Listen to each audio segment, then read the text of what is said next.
ভারত মায়ের বীর সৈনিকদের প্রতি শ্রদ্ধা জানাতে রবিবার সালেমা ও সিঙ্গিনালা গ্রাম পঞ্চায়েতের যৌথ উদ্যোগে একটি বিশেষ তিরঙ্গা র্যালির আয়োজন করা হয়।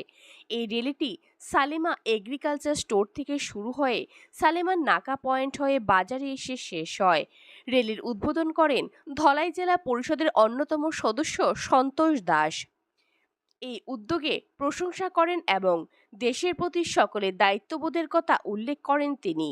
এদিনের অনুষ্ঠানে উপস্থিত ছিলেন গ্রাম পঞ্চায়েতের প্রধান, পঞ্চায়েত সমিতির ভাইস চেয়ারম্যান ননীগোপাল কর সহ অন্যান্য বিশিষ্ট ব্যক্তিরা।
এই তিরঙ্গা র্যালির মূল উদ্দেশ্য ছিল পেহেলগাঁওয়ে পাকিস্তানি সন্ত্রাসীদের হামলার প্রতিবাদ করা এবং অপারেশন সিন্দুর সফলভাবে সম্পূর্ণ করার জন্য ভারতীয় সেনাকে ধন্যবাদ জানানোর পাশাপাশি দেশের মানুষের ঐক্য প্রদর্শন করা।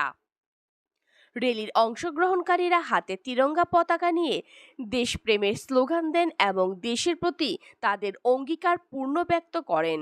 এই র্যালি শুধু একটি অনুষ্ঠান নয়, বরং এটি দেশের প্রতি ভালোবাসা ও সম্মানের একটি শক্তিশালী বার্তা হিসেবে কাজ করে। সালেমা ও সিঙ্গিনালা গ্রাম পঞ্চায়েতের এই উদ্যোগ সত্যিই প্রশংসার দাবি রাখে, যা দেশের বীর সৈনিকদের প্রতি শ্রদ্ধা জানাতে এবং জনগণের মধ্যে একতা ও সংহতি বৃদ্ধি করতে সাহায্য করে। সালেমা থেকে পলাশ নমশূদ্রের রিপোর্ট, সংবাদ ত্রিপুরা।